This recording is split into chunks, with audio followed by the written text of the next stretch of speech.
कैसे हो आप सब? अगर आपने अभी तक क्लास 12 की इंग्लिश खोलकर भी नहीं देखी है ना, तो आप बिल्कुल सही जगह पे आए हो, क्योंकि मैंने आपके लिए एक कंप्लीट रिवीजन प्लान बनाया हुआ है और उसी के अंदर आज ही हमारी पहली रिवीजन क्लास होने जा रही है। आज की इस वीडियो में, इस एक ही वीडियो में ना, मैं आपकी पूरी फ्लेमिंगो की बुक ना पूरी रिवाइज कराने वाला हूं। सारे चैप्टर्स इस एक ही वीडियो में इतने कम समय में इतने मजेदार तरीके से कंप्लीट हो जाएंगे कि आपको पता भी नहीं चलेगा। अभी अगर आपको डर लग रहा है, कॉन्फिडेंस नहीं आ रहा है, क्या होगा एग्जाम में, वीडियो देखने के बाद बताना कैसा फील हो रहा है। आप खुद मुझे कमेंट में बताना कि फिर आपका कॉन्फिडेंस कैसा है। ये काम मैं आप पे छोड़ देता हूं। आइए शुरू करते हैं हमारी ये मजेदार धमाकेदार रिवीजन क्लास सिर्फ और सिर्फ आपके लिए।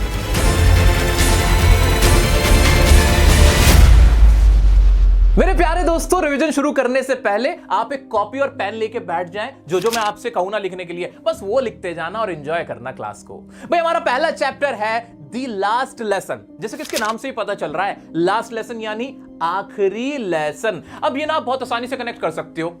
आप भी क्लास 12th में हो, उसके बाद आपका स्कूल खत्म हो जाएगा, आपकी भी कोई आखिरी क्लास आखिरी लेसन तो हुआ ही होगा ना। बिल्कुल वैसा ही इस चैप्टर के अंदर एक लड़के के साथ है, वही कहानी है।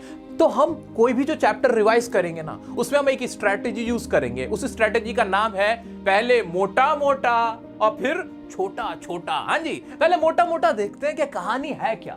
कहानी क्या है? The story of A French boy France dislikes studying. भाई ये कहानी एक फ्रांस एक जगह है ना, हाँ, ऐसी फ्रांसीसी लड़के की कहानी जिसका नाम है फ्रांस, और वो ना पढ़ाई पसंद नहीं करता है। अरे तुम्हारे जैसा है, तुम भी थोड़ा पसंद करते हो, तुम्हारे जैसा ही कोई लड़का है, आ जाओ।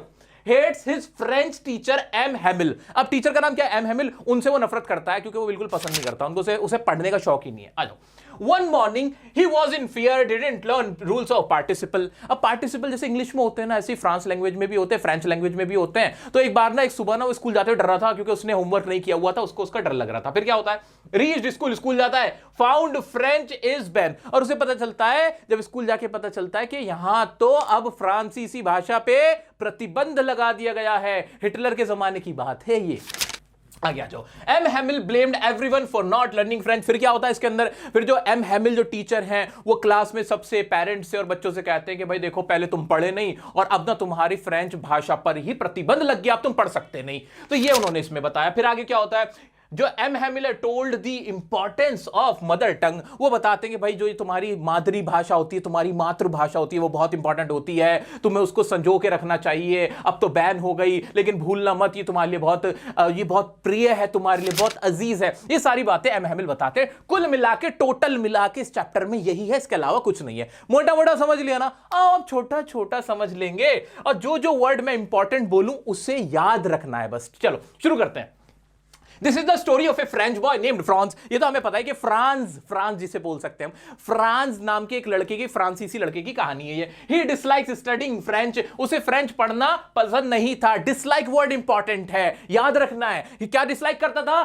फ्रेंच भाषा को डिसलाइक करता था। हेट करता था किसको? अपने टीचर को, एम हेमिल को। आगे बढ़ते हैं। One morning he was in great dread of scolding.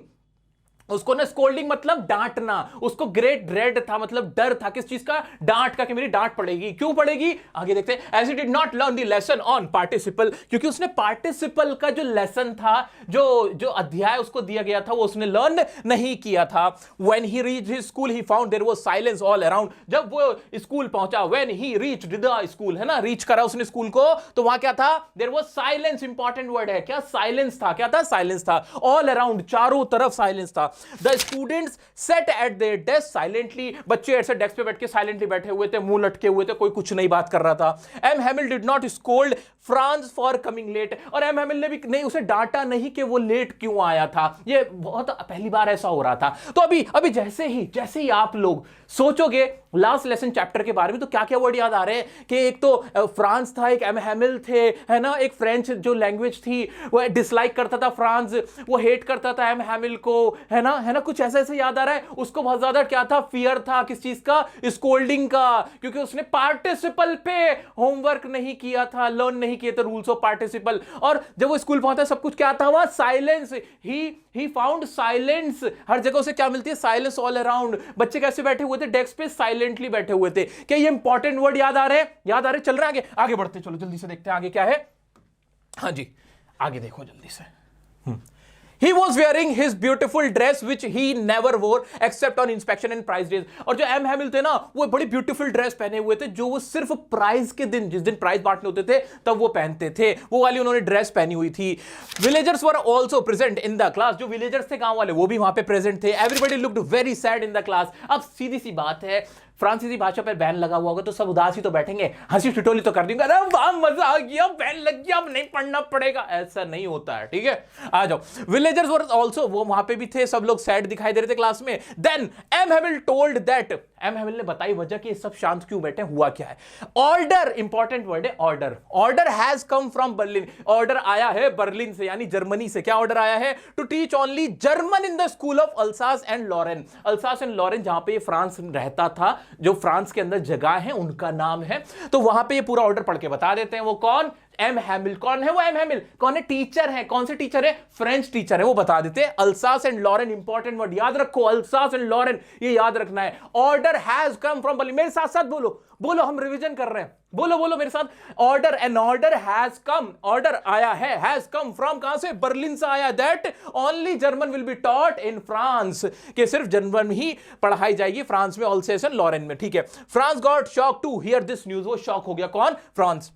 He felt sorry for not learning his lesson. वो सॉरी फील करने लगा या बुरा फील करने लगा. He suddenly starts liking learning French. अचानक से उसको उससे पसंद आने लगी फ्रांसीसी लैंग्वेज. पता होता क्या है, जब हम कोई चीज खो देते हैं ना, खोने के बाद हमें उस चीज का एहसास होता है, उसकी कदर होती है, उसकी वैल्यू होती है. जब तक कोई चीज हमारे पास होती है तब तक हम उसकी कदर नहीं करते. जब हम उसे खो देते हैं तब हमें उससे बहुत मोहब्बत होने लगती है, तब हमें उसकी कदर होती है, हमें लगता है काश ये वापस आ जाए. वही उसके साथ हो रहा था. आ जाते हैं फिर. He develops liking for his teacher M Hamel. अब उसे एम हैमिल भी अच्छे लगने लगे. पहले तो नफरत थी, हेट करता था, अब लाइक करने लगा अचानक से. M Hamel blamed everyone for not learning their language including himself. M Hamel जो टीचर थे उन्होंने सबको क्या किया? ब्लेम किया कि तुम सब जिम्मेदार हो, मैं भी जिम्मेदार हूं, मैं भी अपनी ड्यूटी सही से नहीं निभा पाया और बच्चों को नहीं पढ़ा पाया. He said that the French language is the most logical and beautiful. अब वो फ्रांसीसी भाषा की तारीफ करने लगे कि जो फ्रांसीसी भाषा है सबसे लॉजिकल है, ब्यूटीफुल है वर्ल्ड के अंदर. He asked his people to protect their language. और उन्होंने क्या कहा कि अपनी लैंग्वेज को प्रोटेक्ट करना. क्यों प्रोटेक्ट करना? अकॉर्डिंग टू हिम, उनके हिसाब से, language is the key to the prison. जो जेल होता है उसकी चाबी लैंग्वेज में होती है. क्यों? क्योंकि वहां के लोगों को एक करके रखती है. One must preserve their mother tongue. Preserve important word है, बार बार आएगा, इंपॉर्टेंट लाइंस हैं ये दोनों तीनों. आपको क्या याद रखना है? हैमिल ने प्रोटेक्ट करने को कहा, हेरिटेज को प्रिजर्व करने को कहा, मदर टंग्स को अपनी हमेशा प्रिजर्व करने को कहा. ये चीजें आपको याद रखनी है, इंपॉर्टेंट वर्ड्स हैं. ये खत्म, बस ये इस चैप्टर में और कुछ है ही नहीं. अब तुम्हें क्या याद रखना है? फर्स्ट रिवीजन हमारी. क्या याद रखने? कौन कौन से वर्ड याद आ रहे हैं? क्या अभी नए नए कौन से वर्ड याद आ रहे हैं? कि बैन हो गया था क्लास में, है ना, हैमिल ने ब्लेम किया था सबको इंक्लूडिंग हिमसेल्फ, है ना. ये वर्ड याद आ रहे हैं क्या? सोचो सोचो, दिमाग पे जोर डालो थोड़ा सा. उसके बाद क्या याद आ रहा है तुम्हें? सोच के देखो कि भाई लैंग्वेज के बारे में क्या कहा था? मोस्ट लॉजिकल है, ब्यूटीफुल है, प्रिजर्व करना है, हेरिटेज है, मदर टंग है, प्रिजन की है ना, की टू प्रिजन. ये वर्ड याद रखो. नहीं आती तुम्हें इंग्लिश, कोई बात नहीं, नहीं सीखी कोई बात नहीं, की टू प्रिजन, ये वाला फ्रेज याद रखो. क्योंकि मैं तुम्हारी जो लास्ट डे पे भी रिवीजन कराऊंगा उसमें भी यही लाइन मैं तुमसे बुलवाने वाला हूं, ताकि तुम्हें याद हो जाए. याद भी मैं ही करा रहा हूं तुम्हें, तो तुम टेंशन मत लो, ठीक है. तो ये जितने भी वर्ड, अब करना क्या है, सुनो. जितने भी वर्ड अब लास्ट लेसन चैप्टर से जो अभी हमने डिस्कस किया है तुम्हें याद आ रहे हैं शुरुआत से लेकर आखिर तक, वो वर्ड या वो लाइंस या वो फ्रेजेस, जैसे की टू प्रिजन था, ही ब्लेम्ड फॉर एवरीवन था, ऐसे ऐसे याद आ रहा है ना. पूरे पूरे सेंटेंस नहीं बना पा रहे, मत बनाओ. आप अभी वीडियो को पॉज करो, अपनी नोटबुक में जल्दी से लिख डालो, जल्दी से लिखो मेरा दोस्त. सब ईमानदारी से लिखेंगे, तुम्हें कसम है. देखो मैं अपनी कसम दे देता हूं, लोग किसी और की क्या लोगे, मेरी कसम है. तुम्हें लिखो, सब लोग लिखो, इसी से तुम्हें नंबर आएंगे. 80 में से 80 टारगेट है मेरा, और ये तुम पूरा करोगे. आइए बढ़ते हैं नेक्स्ट चैप्टर की तरफ. मेरे दोस्त, चैप्टर नंबर 2 जिसका नाम है हमारा lost spring, stories of stolen childhood, जो कि अनीस जंग बहुत प्यारी राइटर हैं, उन्होंने लिखी थी. इसमें 2 कहानियां बताई गई हैं. जैसे कि इसके नाम से देखो, नाम क्या है? Stories of stolen childhood. के चाइल्डहुड को स्टोल कर लिया गया, स्टोलन था यानी चुरा लिया गया, चुराया हुआ, यानी उनका बचपन खराब हो गया. तो ऐसे बच्चों की कहानी जो गरीबी की वजह से जिनका बचपन छिन जाता है, जो कुछ नहीं कर पाते, ना पढ़ लिख पाते, उनकी कहानी है. अब इसमें 2 तरह की कहानी है. एक है साहिब आलम की कहानी, एक है मुकेश की कहानी. दोनों को अलग अलग हमें पढ़ना है. पहला है हमारा साहिब आलम की कहानी. तो क्या है साहिब आलम की? पहले क्या देखेंगे कहानी में? मोटा मोटा देखेंगे भाई. तो कौन है ये कैरेक्टर, कौन है इसके अंदर? एक बॉय है जिसका नाम है साहिब आलम, जो कि एक रैग पिकर, इंपॉर्टेंट वर्ड है रैग पिकर, याद रखना। रैग पिकर कौन होते हैं? जो कूड़ा बीनने वाले होते हैं। वो कौन है? हमारा साहिब आलम एक बच्चा है, ठीक है। अब सीमापुरी कहां रहता है? दिल्ली के सीमापुरी में रहता है वो। आगे आप बढ़ जाते हैं। Hardly manages food for survival, वो और उसका परिवार को 2 वक्त की रोटी भी नसीब नहीं है। तो सर्वाइवल, इंपॉर्टेंट वर्ड याद रखो कि Sahib Alam hardly manages food for survival, ये लाइन याद रखो, याद रखो। आगे बढ़ते हैं। Garbage to them is gold, उनके लिए जो गार्बेज, गार्बेज क्या होता है? कूड़ा। गार्बेज क्या है? उनके लिए गोल्ड है। गार्बेज टू देम, उनके लिए क्या है? वो सोना है, सोने जैसा है। जैसे तुम लोगों के लिए सोना इंपॉर्टेंट है ना, सोना मतलब वो सोना नहीं, वो जो सोना चांदी वाला सोना, उनके लिए वो जो कूड़ा है ना, वही उनके लिए गोल्ड है। आगे बढ़ जाते हैं। Walks barefoot, no drainage facility, no cleanliness, वहां सफाई सुथराई है ना, नालियां हैं जहां वो रहता है सीमापुरी में साहिब आलम, और वहां वो नंगे पैर घूमता है, चप्पलें तक नहीं उसके पास। Sahib got a job at a tea stall for 800 rupees per month. बाद में कहानी में बताया गया कि अब साहिब पहले रैग पिकर था, ऐसे कूड़ा बीनता था। आगे चल के ना अब वो राइटर देखती है, अनीस जंग देखती है कि कुछ टाइम बाद देखती है कि अब वो कहीं नौकरी करने लगा है किसी चाय की दुकान पर, जहां से 800 रुपए महीना और खाना मिल जाता है। ये टोटल कहानी इसके अंदर है, और इसी को आप छोटा छोटा करके देख लेते हैं, एक्सप्लेन देखते हैं, इसकी एक्सप्लेनेशन क्या है, एक्सप्लेन कैसे हुआ है। आइए। The writer meets with a rag picker boy named Sahib Alam. ये तो हमें पता है कि राइटर किससे मिलती हैं? साहिब आलम नाम के एक लड़के से। हु माइग्रेटेड, इंपॉर्टेंट वर्ड है माइग्रेशन। माइग्रेशन यहां से वहां चले जाना है, वर्ड याद रखो। जिसको नहीं पता ये वर्ड सुनो, माइग्रेशन करना, माइग्रेट करना, एक जगह से दूसरी जगह पे रहने लग जाने को क्या कहते हैं? माइग्रेशन कहते हैं। जैसे कनाडा नहीं लोग चले जाते, वो क्या कर रहे होते हैं? माइग्रेशन कर रहे होते हैं, इंडिया से कनाडा जाके। तो वो कहां से माइग्रेट होता? बांग्लादेश से आया था साहिब आलम। जब बांग्लादेश में बांग्लादेश बना था उस टाइम पे बहुत सारे बंगाली लोग यहां पे आके बस गए थे। एंड लिव्स इन सीमापुरी, कहां रहता है? सीमापुरी में रहता है। They could hardly manage some food for survival, ये हमने देखा है कि बड़ी मुश्किल से सर्वाइवल, हार्डली मैनेज कर पाते हैं सर्वाइवल के लिए, फूड को भी, फूड भी नहीं है उनके पास। The writer finds Sahib walking barefoot, वो देखती है कि वो नंगे पैर घूम रहा है, उससे पूछती है कि नंगे पैर क्यों घूमते, तो कह देता है हमारी ट्रेडिशन है, चप्पल मम्मी ने ऊपर रखी हुई है, ऐसे करके उन्हें टाल देता है। आगे बढ़ते हैं। The general explanation is that it is not lack of money but a tradition। ये वही ट्रेडिशन वाली बात है कि जनरल एक्सप्लेनेशन तो ये दी जाती है कि भाई इसलिए घूम रहे क्योंकि हमारे यहाँ ये ट्रेडिशन है नंगे पैर घूमने का। However, she is not sure, लेकिन राइटर श्योर नहीं कि यही रीजन है। One day the writer finds Sahib holding a steel canister going towards milk booth। एक दिन वो कनस्तर जिसे बोलते हैं हाथ में लेके देखती है कि वो मिल्क बूथ पे जा रहा है, यानी दूध की दुकान पे जा रहा है। अब वो चाय वाले की नौकरी करने लगा। He tells, वो बताता है that he got a job at a tea stall for 800 rupees and all the meals। ये तो हमें पता ही है कि 800 रुपए पे वो नौकरी कर रहा है एक टी स्टॉल पे। The writer noticed that he has lost the freedom of being his master. अब वो राइटर महसूस करती है कि अब वो अपनी फ्रीडम को भूल चुका है। जब वो रैग पिकर था वो आजाद था, फिर भी खुश था, लेकिन अब वो कहीं नौकरी कर रहा है, लेकिन अब वो आजाद नहीं है, उसकी फ्रीडम छिन चुकी है। टोटल कहानी यही है, इसके अंदर और कुछ ज्यादा नहीं है। ठीक है जी, हाँ जी। तो अब इसमें से भी जो वर्ड हमें क्या याद रखने हैं, क्या क्या याद आया कि रैग पिकर है ना, माइग्रेशन है, कहां से? बांग्लादेश से। सिर्फ वर्ड्स और फ्रेजेस, वर्ड्स और कुछ लाइन जो तुम्हें याद रह जाए वो अभी अपनी नोटबुक में बिना देखे आपको लिखनी है। आपको लिखनी है, देख के नहीं, बिना देखे। सोचो जो मैंने अभी पढ़ा है, क्या क्या था? रैग पिकर था, है ना, माइग्रेशन था, और क्या था? बेयरफुट था वो, है ना, बेयरफुट था, है ना, गोल्ड था, उसके लिए गार्बेज टू हिम या गार्बेज टू देम, इसका है गोल्ड था। ये वाली बातें, कुछ वर्ड याद आ पा रहे हैं?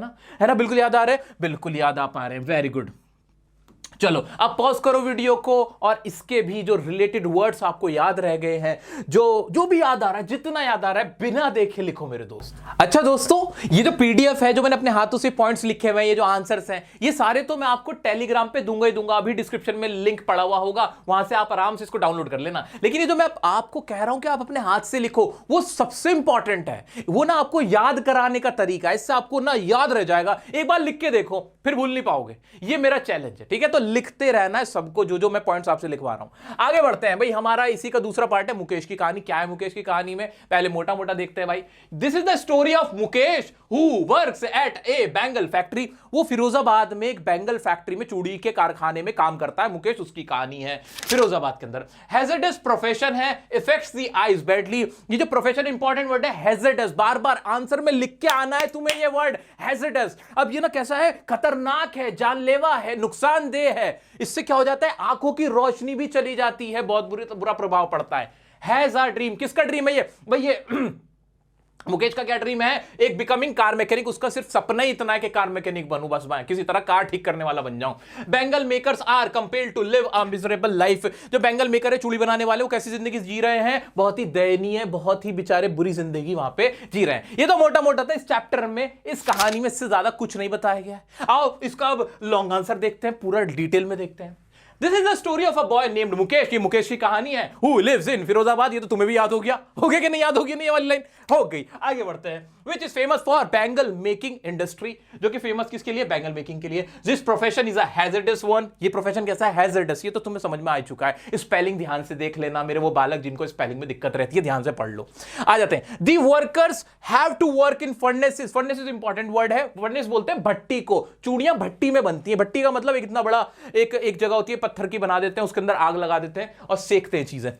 Which have extremely high temperature, जहां पे बहुत ज्यादा हाई टेम्परेचर होता है, डिंजी सेल्स होती हैं, ऐसी जगह पे ये लोग रहते हैं।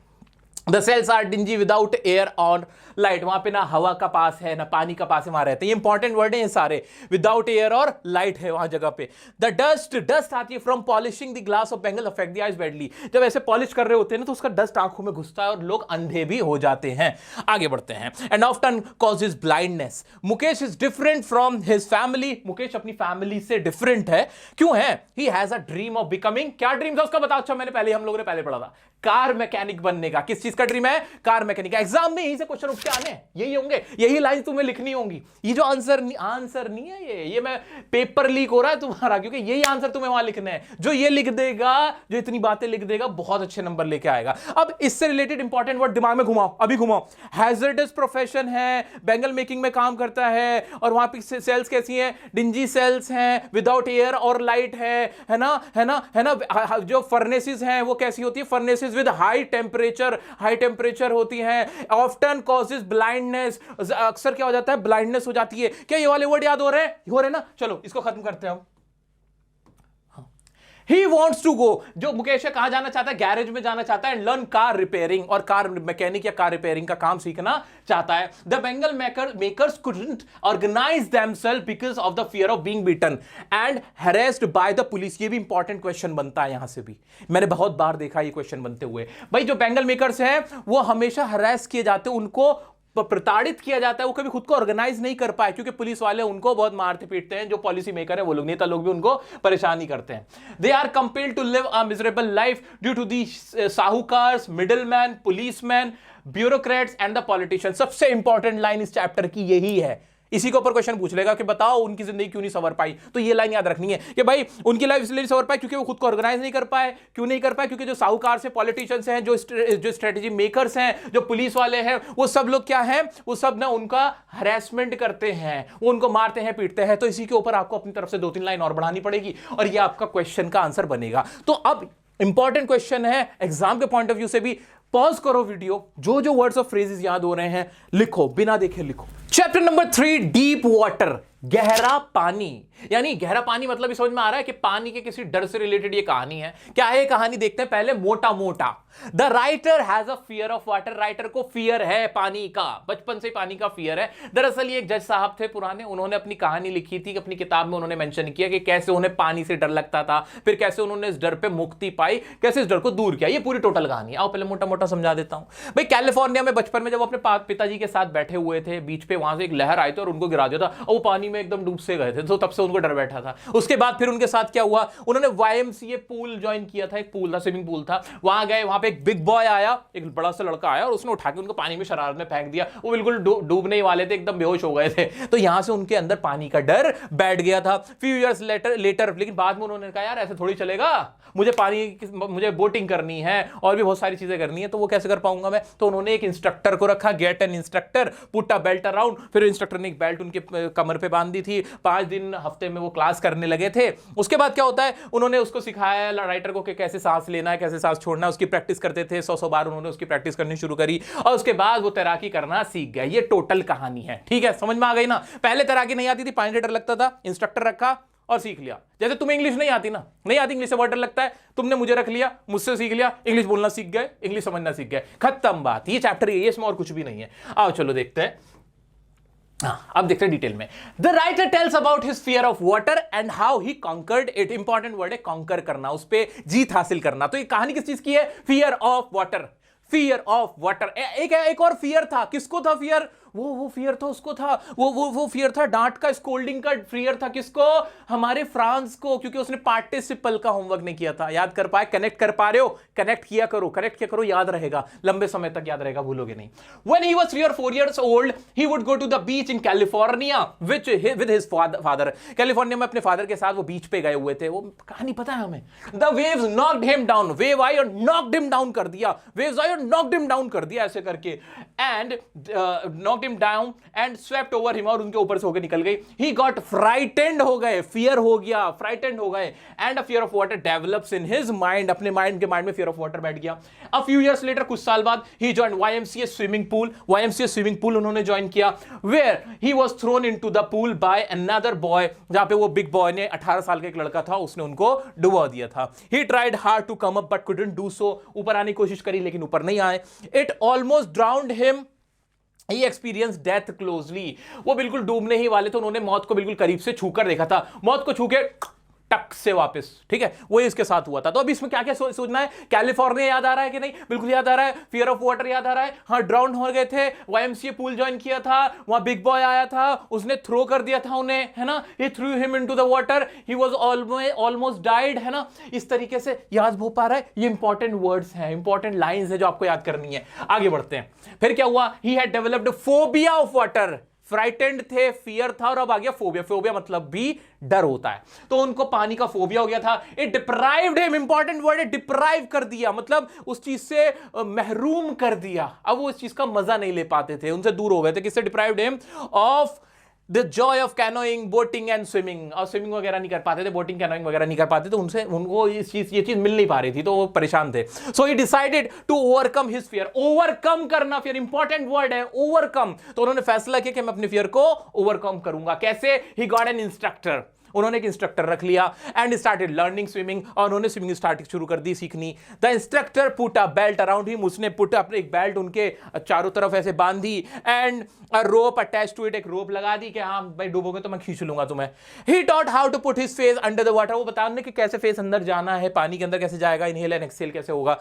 The author repeated the exercise hundreds of times, और सौयों बार उन्होंने इस एक्सरसाइज को किया। उसके बाद क्या किया? ही practice 5 days a week, an hour each day। उन्होंने हफ्ते में 5 बार प्रैक्टिस करते थे, एक घंटा डेली का, ठीक है जी। Finally William had learn swimming but he was not satisfied. William Douglas जो राइटर का नाम है, वो भाई फाइनली स्विमिंग सीख गए थे, लेकिन अब भी सेटिस्फाई नहीं थे। फिर उन्होंने इसके लिए क्या किया? He went to different lakes and islands. वो डिफरेंट लेक्स में गए, आइलैंड्स में गए, अपनी स्विमिंग को टेस्ट करने के लिए। क्या कर पा रहा हूं? अच्छा अब कर पा रहा हूं, अच्छा अब कर पा रहा हूं, ऐसे।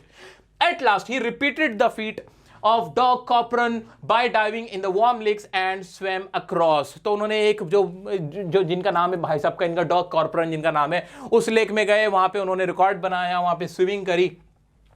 He had overcome his baseless fear of water। He realized that death is peaceful and it is the fear of death that is terrorizing। इसके ऊपर सवाल पूछा गया था, इसके ऊपर सवाल पूछा गया था रिसेंटली भी, कि भाई ये बताओ इसका मतलब क्या है कि डेथ जो है वो पीसफुल है, and it is the fear of death that is terrorising. ये जो डेथ का फियर है ना, जो डर है, डर ज्यादा खतरनाक है। मौत इतनी मुश्किल नहीं है जितना मौत का डर सताता है। तो दोस्तों अभी भी क्या करना है, इसके ऊपर जो क्वेश्चंस होंगे वो हम रिवीजन क्लासेस लाइव होगी, उसमें हम डिस्कस करेंगे मजे से। अभी से मोटा मोटा देख रहे हैं ना, और छोटा छोटा करेंगे इसको, ठीक है। अभी जो भी वर्ड तुम्हें इससे रिलेटेड याद हो गए, क्या क्या वर्ड्स मैंने इंपॉर्टेंट बताए, एक बार अपने माइंड में घुमाओ, इसके अंदर लिख डालो, अपनी कॉपी के अंदर जल्दी से लिख डालो। आवारा हूं, नहीं मैं आवारा नहीं हूं, आवारा तो हमारा रेड ट्रैप सेलर है। जी हाँ दोस्तों, चैप्टर नंबर 4 दी रेड ट्रैप, और मैंने इसे बड़े ही अलग अनोखे अंदाज में आपके लिए बनाया हुआ है। इनफैक्ट जितने भी चैप्टर्स अब तक हम पढ़ चुके हैं, ये सब मैंने सेपरेटली भी आपके लिए बनाए हुए हैं, डिस्क्रिप्शन में लिंक दे देता हूं, जाके आराम से आप देख भी सकते हो। अब बात करते हैं पहले मोटा मोटा इस रेड ट्रैप सेलर चैप्टर में है क्या। तो दी रेड ट्रैप की कहानी में पहले मोटा मोटा क्या वो देख लेते हैं। A poor sad and lonely red trap seller है, एक रेड ट्रैप सेलर यानी चूहेदान बेचने वाला है, लोनली है, पुअर है, इधर उधर घूमता रहता है। He thinks that world is a big red trap, उसके हिसाब से पूरी दुनिया एक बहुत बड़ा चूहेदान है। He went to a cottage of a crofter, got shelter and food. वो जाता है कहां, क्रॉफ्टर के पास। क्रॉफ्टर मतलब एक तरह का किसान समझ लो, वहां जाता है, उससे सहारा मांगता है कि मुझे आज रहने के लिए इजाजत दे दो, मुझे छत दे दो और मुझे खाना दे दो। वो वहां उसको खाना भी दे देता है। Stole crofter's money and ran away through forest, और वहां से रन अवे हो जाता है, वहां से भाग जाता है उसका पैसा चुरा के क्रॉफ्टर का। Got trapped in forest, forest में जाके फंस जाता है, रास्ता भटक जाता है, वहां कुछ नहीं होता। वेटिंग फॉर हिज डेथ, और मरने के कगार पे आ जाता है, उसे लगता है अब मेरी मौत सामने है। Found a forge, iron master mistook him as an old friend. वहीं ना उसे एक भट्टी दिखती है, लोहे के काम की भट्टी दिखती है, जहां जो आयरन मास्टर होता है वो उसको अपना पुराना एक मिलिट्री का दोस्त समझ बैठता है। Invited by iron master's daughter Edla. अब वो क्या करता है, वो वैसे उसको कहता है तुम मेरे घर चलो, तुम तो मेरे पुराने दोस्त हो। वो मना कर देता, नहीं मैं नहीं जाऊंगा। लेकिन उसकी जब बेटी, जिसका नाम क्या है, एडला, एडला उसको बुलाती है तो उसके साथ चल देता है। Edla showed compassion, love and sympathy. Edla क्या शो करती है, लव, कंपैशन, प्यार और दया दिखाती है, रिस्पेक्ट देती है उसको, जिससे वो बहुत खुश हो जाता है। Edla and iron master came to know about his reality. बाद में उनको पता चल जाता है इसकी सच्चाई का कि ये तो चोर है, ये उसका पुराना दोस्त नहीं है। और इनफैक्ट बाद में पता चलता है कि इसने तो चोरी भी की हुई है। आगे बढ़ते हैं। He gifted a red trap and 30 kroner. Kindness and love changed a thief. बाद में पता चलता है कि वो खुद तो भाग जाता है वहां से, लेकिन एडला के लिए 30 क्रोनर जो उसने चुराए होते हैं क्रॉफ्टर के, वो छोड़ के चला जाता है और एक छोटा सा चूहेदान भी एडला को दे देता है। और इस चीज से हमें पूरी चैप्टर से क्या शिक्षा मिलती है कि काइंडनेस यानी दया और प्यार किसी चोर को भी बदल सकता है, और किसी के भी अंदर प्यार की भावना जाग सकती है, अच्छाई की भावना जाग सकती है इनफैक्ट। ठीक है, तो टोटल कहानी बड़ा चैप्टर है लेकिन मजेदार चैप्टर है। आइए देखते हैं इसको फुल फ्लेज, इसकी कहानी समझते हैं। चलो जी। This is a story of a rat trap seller. ये किसकी कहानी है, रेड ट्रैप सेलर की कहानी है। अब वर्ड्स याद रखने, हम इंपॉर्टेंट वर्ड्स बताता जाऊंगा, सुनते जाना। Who leads a very poor, sad and monotonous life। ये इंपॉर्टेंट वर्ड है, monotonous, sad, और वो lonely है, ऐसी लाइफ वो जी रहा है। He has to resort to thievery and begging to survive। उसको कभी कभी भीख भी मांगनी पड़ती है सर्वाइवल के लिए, और चोरी भी करनी पड़ती है। One day he was struck by the idea that the whole world is nothing but a big rat trap। एक दिन उसको एक आइडिया आता है कि this world is nothing but a big rat trap। ये लाइन तो अब आपको भी याद हो गई होगी। इट ऑफर्स, ये इंपॉर्टेंट लाइन है, बहुत इंपॉर्टेंट लाइन जो आपको याद रखनी है। ये ऑफर करती है, ये दुनिया हमें क्या ऑफर करती है, riches and joys, shelter and food, heat and clothing, exactly as the rat trap offers cheese and pork. भाई ये सारी चीजें क्या है, ये सिर्फ चारा है। क्या क्या चारा, क्या क्या है हमारा भाई, रिचेस एंड जॉयज जो जो अमीरी है, मजेदारी है, जो आराम की चीजें हैं, जो खाना है, पीना है, गर्मी है, ये सारी चीजें, कपड़े हैं, ये सब क्या है, ये सब सिर्फ चारे हैं। हम सब चूहे हैं, आप भी चूहे, मैं भी चूहा, सब चूहे हैं, और हम सब क्या कर रहे हैं, हमें चारा डाला जा रहा है जिसके पीछे हम भाग रहे हैं। ऐसा मानना किसका था, रेड ट्रैप सेलर का। यानी ये कोई एक तरह का एक साइकोलॉजिस्ट भी है, एक फिलोसोफर भी है। ये कौन, हमारा रेड ट्रैप सेलर। आगे बढ़ते हैं। The world has never been very kind to him. World ना कभी उसके साथ ना अच्छे से पेश नहीं आता था, मतलब दुनिया ने उससे अच्छा व्यवहार नहीं किया था। One evening he reached to a cottage of an old crofter and asked for shelter. एक इवनिंग, एक शाम वो क्रॉफ्टर के पास जाता है, उससे कहता है मुझे शेल्टर दे दो, जगह दे दो मुझे रुकने के लिए। The crofter give him shelter. The crofter उसको शेल्टर दे देता है, गिव हिम शेल्टर, और फूड भी दे देता है, उसके लिए दलिया बना के उसको खिलाता है। He was happy to get someone to talk to। वो खुश हो जाता है कि उसके पास कोई ना कोई आ गया है, क्योंकि क्रॉफ्टर क्या होता है, लोनली होता है, लोनलीनेस का शिकार होता है हमारा क्रॉफ्टर। तो अभी मोटी मोटी कहानी क्या समझ में आई, चैप्टर बड़ा है लेकिन सोचो ना क्या क्या था। ये कहानी किसकी, रेड ट्रैप सेलर की। लोनली है, मोनोटोनस लाइफ जी रहा है, पुअर है, बेगिंग है, थीवरी भी कर देता है कभी कभी, और उसके बाद उसको एक दिन एक स्ट्रक होता है, एक आइडिया कि this world is nothing but a big red trap. और उसको जो जो चीजें कौन कौन सी लुभावनी चीजें लगती है, riches and joys, shelter and food, clothing, वो सब क्या है, ये पॉर्क्स की तरह है और चीज की तरह है, जो कि हमें क्या करती हैं, ट्रैप करने के लिए है ना। इतनी समझ में आ रही है वर्ड्स, आ रहे, तुम्हें भी याद हो रहे सच्ची हो रहे हैं। अरे वाह क्या बात है। आगे बढ़ते हैं फिर। द नेक्स्ट मॉर्निंग, अगली सुबह वो क्या करता है, he stole the crofter's money which he had earned by selling cow's milk। जो क्रॉफ्टर होता है वो बताता है कि मैंने दूध बेच के ना कुछ पैसे कमाए हैं। ये वाले पैसे जो हमारा रेड ट्रैप सेलर है वो पार कर देता है, उसको कट्टी मार के चला जाता है। आगे बढ़ते। The peddler, peddler important word है, पैडलर बार बार यूज होता है। पैडलर भी रेड ट्रैप सेलर को बोलते हैं, ठीक है, मतलब जो ऐसे आवारा घूम रहा था उसको पैडलर बोलते हैं। तो ये रेड ट्रैप सेलर के लिए यूज हुआ है। The peddler chose the path through the forest to protect him. वो फॉरेस्ट की तरफ चल देता है खुद से, दुनिया से बचने के लिए कि कहीं कोई वो पकड़ा ना जाए पुलिस के जरिए।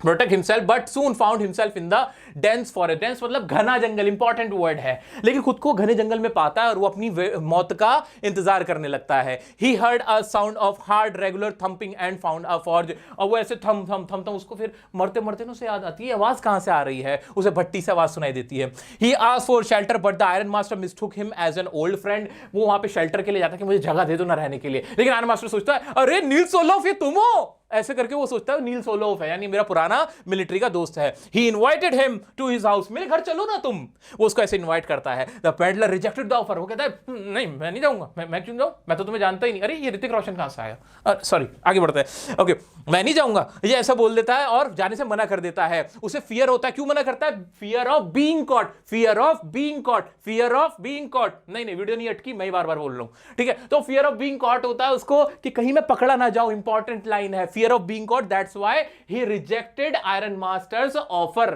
ठीक है। आयरन मास्टर का इनविटेशन वो रिजेक्ट कर देता है। The iron master sent her daughter to bring him home, अपनी बेटी एडला को यहां भेजता है कि तुम जाके इनवाइट करो उसको। Her daughter Edla talk to him very politely and showed sympathy with him.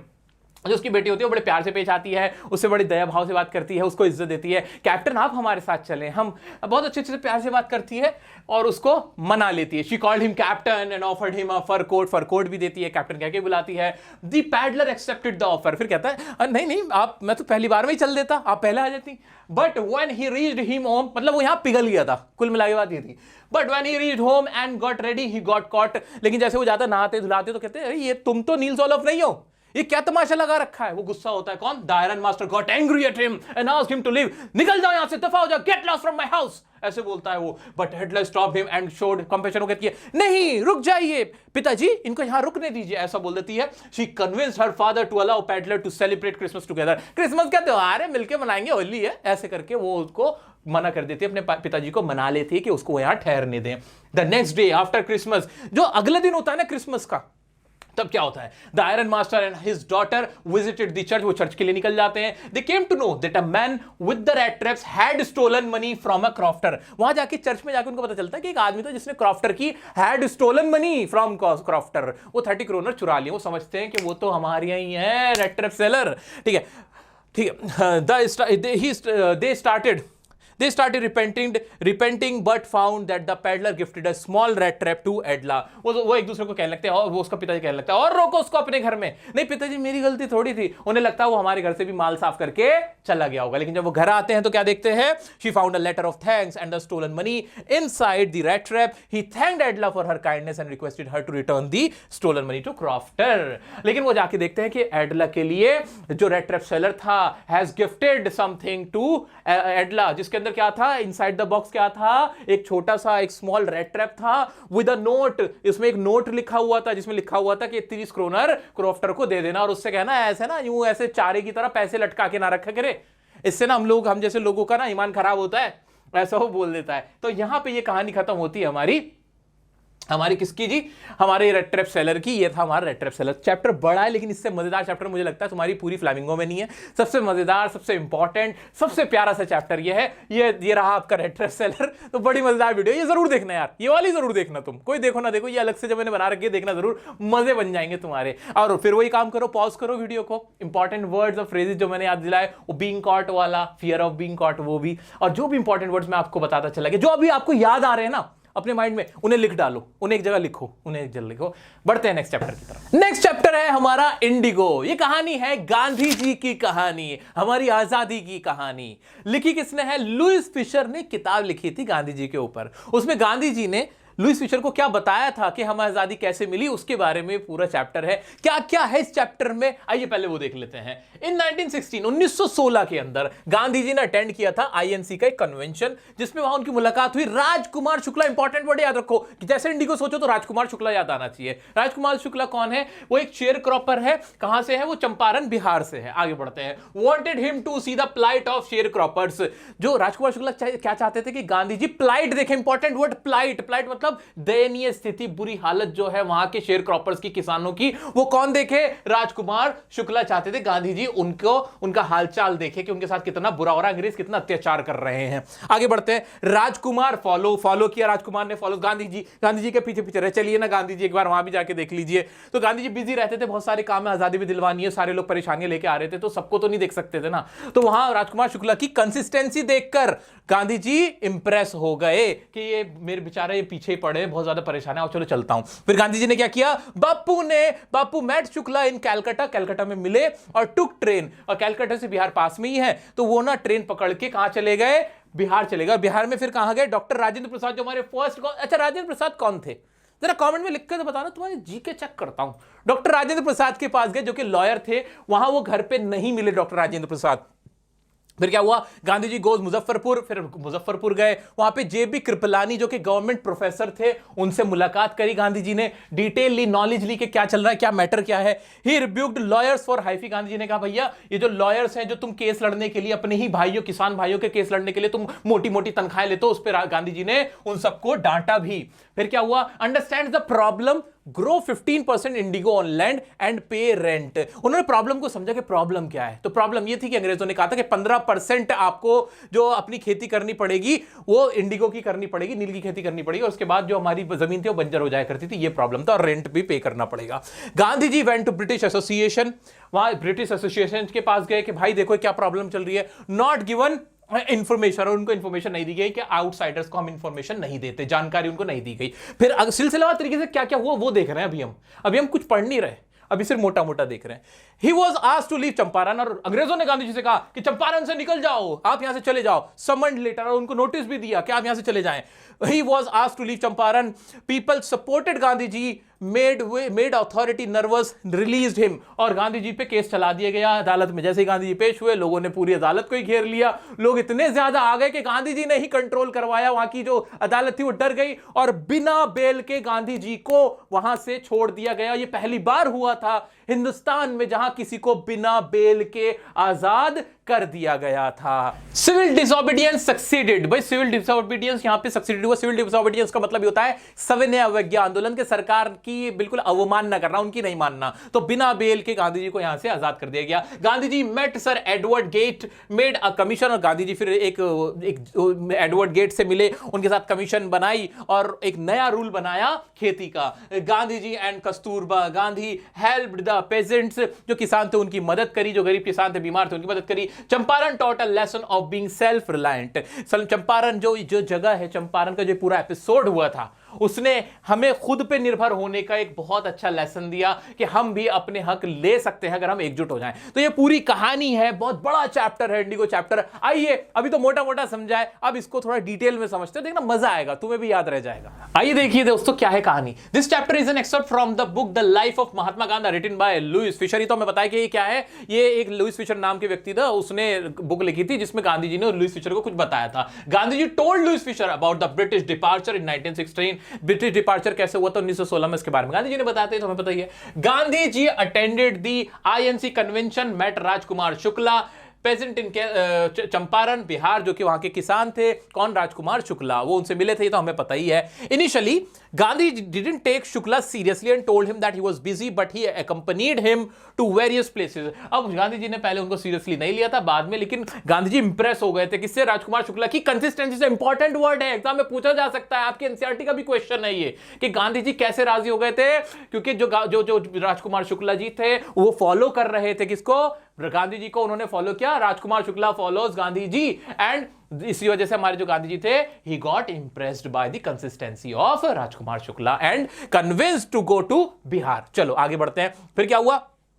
His firm decision, जो उनका मजबूत उसका इरादा था राजकुमार शुक्ला जी का, उससे इंप्रेस हो गए Gandhi ji. And he promised him to meet on a fixed date in Calcutta, और कलकत्ता में मिलने के लिए रेडी हो गए। Bapu met Shukla in Calcutta, took a train and visited doctor Rajendra Prasad. पहला जो सिनेरियो है यही याद रखना है हमें, कि राजकुमार शुक्ला मिलना चाहते थे गांधी जी से, इंप्रेस किया गांधी जी को, और इंप्रेस करने के बाद गांधी जी से कलकत्ता में मुलाकात हुई, एंड कलकत्ता से फिर कहां चले गए? ट्रेन पकड़ के राजेंद्र प्रसाद जी के घर पे चले गए थे। आंसर दो मुझे, कौन है राजेंद्र प्रसाद जी, जल्दी बताओ कमेंट में मुझे तुम लोग। ठीक है, अब वहां पे क्या हुआ, राजेंद्र प्रसाद जी तो वहां थे नहीं, not there, however they were both treated badly by the servants, लेकिन वहां के नौकरों ने बुरा व्यवहार किया, क्योंकि वहां ऊंच नीच का उस जमाने में जात पात का बहुत ज्यादा एक तरह की एक ईवल कस्टम उस वक्त पे प्रिवेल कर रहा था, तो उस चीज का सामना करना पड़ा गांधी जी को। गांधी जी गोज, उसके बाद मुजफ्फरपुर गए, जेबी कृपलानी जो कि गवर्नमेंट प्रोफेसर थे उनसे मिले। ही चाइडेड लॉयर्स फॉर हाई फी, ये चाइडेड का मतलब, ये स्कोल्डेड का मतलब डांटना, रिबुक करना, ये सारे सेम वर्ड है, इंपॉर्टेंट वर्ड है। उन्होंने लॉयर्स को डांटा कि आप इतनी ऊंची फीस क्यों लेते हो अपने ही भाइयों से। He understands the problem, Gandhi ji ने प्रॉब्लम को समझा। Grow 15% Indigo on land and पे रेंट, ये प्रॉब्लम थी कि 15%, क्या प्रॉब्लम क्या थी, इंडिगो की प्रॉब्लम क्या थी कि 15% पे इंडिगो उगाओ, नील की खेती करो और रेंट पे करो। Gandhi ji went to the British landlord association but he was not given information because he was the outsider, ये वाला कह के उनको क्या आउटसाइडर कह के उन्हें वहां पे इंफॉर्मेशन नहीं दी गई। सब कुछ सिलसिलेवार तरीके से चल रहा है। आओ दोबारा रिपीट करो, पहले राजेंद्र प्रसाद जी के घर पे गए, नौकरों ने अच्छे से व्यवहार नहीं किया, नौकर डिडंट ट्रीट देम वेल, उसके बाद सर्वेंट्स ने अच्छे से ट्रीट नहीं किया, उसके बाद फिर कहां चले गए, जेबी कृपलानी के पास गए, हाई फीस का पता किया, फिर एसोसिएशन के पास गए, not given any information and calling him an outsider. इतना ऐसे तुम भी बोलो, इतने बोलो, पूरी पूरी इंग्लिश अभी नहीं बोलो, अगर तुम्हें इंग्लिश नहीं आती ना तो पूरे पूरे सेंटेंसेस बोलना या लिखने की अभी जरूरत नहीं है। अभी ना छोटे छोटे वर्ड्स, छोटी छोटी लाइंस, इनसे सीखो, इनसे अपना आंसर बनाओ, मानते हो, धीरे धीरे फिर बड़े बड़े भी बनने लग जाएंगे। दूसरी बार जब ट्राई करोगे पूरा बड़ा भी बना लोगे, यकीन करो मुझ पे, भरोसा करो। आगे बढ़ते हैं। Gandhi went to the British association, not given any information. He then went to the commission of the Tirhut division who threatened Gandhi ji and asked to leave Champaran. और गांधी जी जब त्रिहुट में गए, वहां कमीशन में गए, उनको कह दिया गया कि आप यहां से चले जाएं। Gandhi ji went to Motihari to investigate the matter where he received the support of the lawyers and common people. Motihari में गए जहां पे उन्हें सपोर्ट मिला, लॉयर्स का भी और कॉमन पीपल का भी। One day as he was on his way to meet a peasant who was maltreated in a village, he was stopped by the police superintendent। और जब वो एक किसान की हालत देखने जा रहे थे जिसके साथ मारापीटी की गई थी अंग्रेजों द्वारा, तो वहां पे गांधी जी को रोक लिया गया। किसने? पुलिस सुपरिंटेंडेंट ने रोक दिया। And serving him an notice asking him to leave, उनको नोटिस दिया गया कि आप यहां से चले जाएं। लेकिन Gandhi ji received the notice but disobeyed the order, और कहा मैं ऐसे नोटिस को नहीं मानता, ठीक है अहिंसा वाला आदमी हूं। लेकिन तुम्हें क्या लगता है अहिंसा का मतलब ये थोड़ी था गांधी जी हाथ जोड़ते फिर रहे थे? नहीं नहीं नहीं नहीं नहीं, मानते नहीं थे, जिद पड़े रहते थे, हाथ नहीं उठाएंगे, लेकिन तुम्हारे कहने से हम कुछ करेंगे भी नहीं, ये भी वो कहते थे। आगे बढ़ते हैं। Gandhi ji received the notice but disobeyed the order, a case was filed against him. अभी डिसोबेड से याद रख लेना, इंपॉर्टेंट वर्ड है, डिसोबेड किया था। यहां से किस चीज की? सिविल डिसोबीडियंस की शुरुआत हुई थी, सविनय अवज्ञा आंदोलन की शुरुआत हुई, यहां से आ जाते हैं। Gandhi ji received the notice on the day of a trial, a large crowd gathered near the court. एक जैसे ट्रायल का दिन आया ना कोर्ट का, सारी जगह लोग ही लोग आ गए। A case was filed against him, it became impossible to handle the crowd। Gandhi ji helped the officers to control the crowd। यहां पे क्राउड इतना आ गया अदालत में, तो गांधी जी कंट्रोल कर रहे थे। अरे अरे रुक जाओ, यहां से मत आओ, अरे अरे समझो बात को, मैं ठीक हूं, अरे रुक जाओ। ये हालत हो गई थी। अथॉरिटी ने गांधी जी से कहा कि आप थोड़ा क्राउड को संभालें, जज कह रहा है आप संभालें। सोचो क्या हालत हो रही होगी, इतना सपोर्ट था गांधी जी को। Gandhi ji helped the officer to control the crowd। Gandhi ji told the court that he was not a law breaker। Important word है, गांधी जी ने क्या बताया? Gandhi ji told I am not a law breaker। He was not a lawbreaker, but he disobeyed so that he could help the peasants। बस उन्होंने disobeyed इसलिए किया था ताकि वो पेजेंट को सपोर्ट कर सके। पेजेंट मतलब किसान, याद रखना इंपॉर्टेंट वर्ड है। फिर क्या होता है? ठीक है। Gandhi told the court that he was not a law breaker. The court asked Gandhi ji to file for bail but he refuse. Court ने कोई बात नहीं, बेल पे फाइल कर दो, मतलब लिख के दे दो कि मुझे बेल दे दो, हम आपको जाने देंगे। लेकिन गांधी जी नहीं माने, गांधी ने कहा refuse, he refuse and later he was released without the bail. मैं नहीं मांगूंगा बेल, और गांधी जी को बिना बेल के ही यहां से रिलीज करने किया गया। और यहां से किस चीज की शुरुआत हुई? सिविल डिसओबीडियंस की यहां से शुरुआत हुई, जो कि गांधी जी ने की थी। Later a commission was set up by sir Edward Gait to look into the matter, और एक कमीशन का गठन किया गया सर एडवर्ड गेट की अगुवाई में। After the inquiry planters were found guilty and asked to pay back to the peasants. और बाद में पता चला जो प्लांटर्स थे, जो अंग्रेज थे, देखा जाए या जो बड़े लोग थे, उन लोग जो अमीर लोग थे उस जमाने के, अंग्रेज थे, उन लोगों के ऊपर उनको दोषी पाया गया। और क्या किया गया? एक सेटलमेंट बनाया गया और सेटलमेंट किस चीज पे किया गया कि रिफंड किया जाएगा 25% फार्मर्स को। आगे बढ़ते हैं। Gandhi accepted the offer because he wanted to make the peasant free from the planters and give them rights. अब कहने को ये गांधी जी की बिल्कुल एग्जैक्ट जो डिमांड थी वो फुलफिल नहीं हो रही थी, बट गांधी इसलिए सेटिस्फाई थे कि चलो पहली बार ये झुके तो सही, 25% पे माने तो सही कि अब ये 25% रिफंड दिया जाएगा किसको, फार्मर्स को। आगे बढ़ते हैं। Gandhi ji accepted the offer because he wanted to make the peasant free from the planters and give them rights. Gandhi ji emerged victorious in the Champaran episode. Gandhi ji emerge हुए, ऊपर हुए, विक्टोरियस मतलब जीत हासिल करी फर्स्ट टाइम कहां पे, चंपारण के एपिसोड में। And the landlord surrendered before the peasants. और जो लैंडलॉर्ड से जो बड़े बड़े जमींदार थे ना भाई, अंग्रेज अकेले थोड़ी जुल्म ढाते थे, हिंदुस्तानियों के साथ मिलकर जुल्म ढाते थे। जो अमीर हिंदुस्तानी थे ना वो भी कम नहीं थे, वो लोग भी जुल्म ढाते थे अपने ही भाइयों पे, अपने गरीब भाइयों पे। तो उन लोग जो लैंडलॉर्ड थे, जो कि जमींदार थे, वो पहली बार झुके गांधी जी की वजह से। आगे बढ़ते हैं। कहां गया हमारा। Gandhi ji emerged victorious in the Champaran episode and the landlord surrendered before the peasants. He considered this a turning point in his life. Important. What was the turning point of Gandhiji's life? Turning point क्या था गांधी जी की life का in the freedom of India? तो वो क्या था, independence के अंदर टर्निंग पॉइंट क्या था गांधी जी का, वो था Champaran episode in his life, as it was the first time that the British landlords had surrendered to the share croppers. ये लाइन याद रखना कि that was the first time British landlord, जो ब्रिटिश लैंडलॉर्ड थे, had surrendered to the share croppers. Share croppers के आगे उन्होंने surrender कर दिया था। इंपॉर्टेंट लाइन है। गांधी एंड कस्तूरबा भाई help the peasant. Champaran taught a lesson about being self-reliant. The Indigo chapter describes the exploitative system of indigo cultivation in India during the British colonial period. This chapter emphasizes the importance of resistance and unity in fighting against oppression. अब ये 3-4 line सी, लंबी लंबी line सी, पूरी हिंदी में नहीं लिखनी है, बस इतना ही समझना कि गांधी जी और कस्तूरबा गांधी ने इसमें पेजेंट्स की हेल्प करी, उनकी मदद करी और सेल्फ रिलायंट पे जोर दिया कि हम सबको एक यूनिटी दिखानी होगी, तभी हम अंग्रेजों से लड़ सकते हैं, ऑप्रेसर से लड़ा जा सकता है यूनिटी के जरिए। ये गांधी जी ने यहां से समझा। पूरा एपिसोड बहुत मजेदार था। मुझे पता है, मैं तुम्हें पढ़ा रहा हूं ना, मेरे रोंगटे खड़े हो रहे, सीरियसली मुझे गूज़बम्स आ रहे हैं, क्योंकि ये सच्ची बातें हैं। गांधी जी अकेले आए थे चंपारण के अंदर, कैसे एक इंसान ने सबको अपने आगे झुका दिया, वो भी बिना कोई हथियार उठाए। और ये सच्ची कहानी है, सच्चा एपिसोड है। तो दोस्तों इसमें ना कुछ भी भूलने वाला नहीं है, रटने वाला नहीं है। पॉज करो वीडियो को, इंपॉर्टेंट लाइंस और वर्ड्स जो भी हैं सब लिखो, ये सब तो तुम्हें मिल ही जाएगा टेलीग्राम। दोस्तों नेक्स्ट चैप्टर हमारा पोएट एंड पैनकेक्स। बड़ा मजेदार चैप्टर है। ये कहानी उस जमाने की, आजादी से भी पहले की कहानी है, जब ना स्टूडियोज बहुत ज्यादा होते नहीं थे। तो उस जमाने में एक ना फिल्म स्टूडियो होता था जहां पे फिल्मों की शूटिंग हुआ करती थी, उसके बारे में ये कहानी है। क्या क्या है ये कहानी पूरी देख लेते हैं। पहले मोटा मोटा फिर छोटा छोटा। आ जाओ। Ashokamitran tells about the story of Gemini studio. Studio का नाम था जेमिनी स्टूडियो। अशोकामित्रन वहां काम करते थे और जो इसके राइटर भी हैं, ये जो कहानी बता रहे, साउथ इंडियन स्टूडियो था, ठीक है। मेकअप रूम वहां का कैसा था, हेयर कटिंग सैलून जैसा। मेकअप रूम के बारे में बताया गया, वहां के भाई स्टूडियो है, उसका मेकअप रूम कैसा होगा सोचो, वहां शूटिंग होती है। Subbu was loyal to studio having great qualities. वहां एक कोठा मंगलम सुब्बू नाम का व्यक्ति था, वो वहां का मेन मैन था, वो सारे काम कर लिया करता था, डायरेक्टर का भी, लिरिसिस्ट का भी, सारे काम वो कर लिया करता था। रिसोर्सफुल पर्सन था, जेमिनी स्टूडियो का वफादार इंप्लॉय था। कौन, कोठा मंगलम सुब्बू, नंबर 2 वहां पे वो था। Studio hosted a group of international performers. उस स्टूडियो में ही ना वहां पे इंटरनेशनल परफॉर्मर्स भी आए थे, वो भी वहां पे उन लोगों ने होस्ट किया था, उन्हें बाहर से लोग आए थे, उन्होंने वहां पे शूटिंग वूटिंग करी थी, अपना शो दिखाया था। स्टीफन स्पेंडर नाम के एक व्यक्ति थे, इंपॉर्टेंट वर्ड है, also visited there but he could not connect due to language barriers. लेकिन वहां कनेक्ट नहीं कर पाए थे क्योंकि लैंग्वेज की प्रॉब्लम से लोगों को समझ ही नहीं आ रही थी इंग्लिश। गांव का जमाना, तो जमाने के टाइम पे वह साउथ इंडियन वैसे ही थे, तो उनको समझ नहीं आई थी। टोटल इस चैप्टर में यही बातें बताई गई हैं, ये 4-5 पॉइंट, और कुछ भी नहीं है इसमें।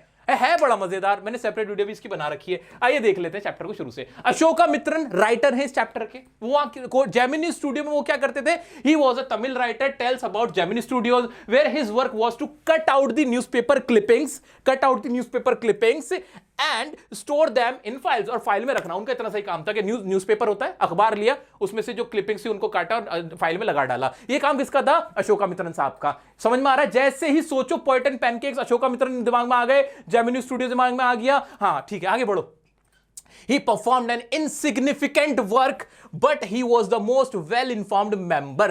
वो वहां पे ना बिल्कुल ऐसा काम करते थे जिसकी कोई जरूरत ही नहीं थी, बहुत बिल्कुल महत्वपूर्ण काम नहीं था, इनसिग्निफिकेंट वर्ड इंपॉर्टेंट है, लेकिन उन्हें वहां की सारी नॉलेज थी, वहां क्या हो रहा है सब कुछ पता रहता था। The makeup room was like a hair cutting salon with half a dozen large mirrors and incandescent lights।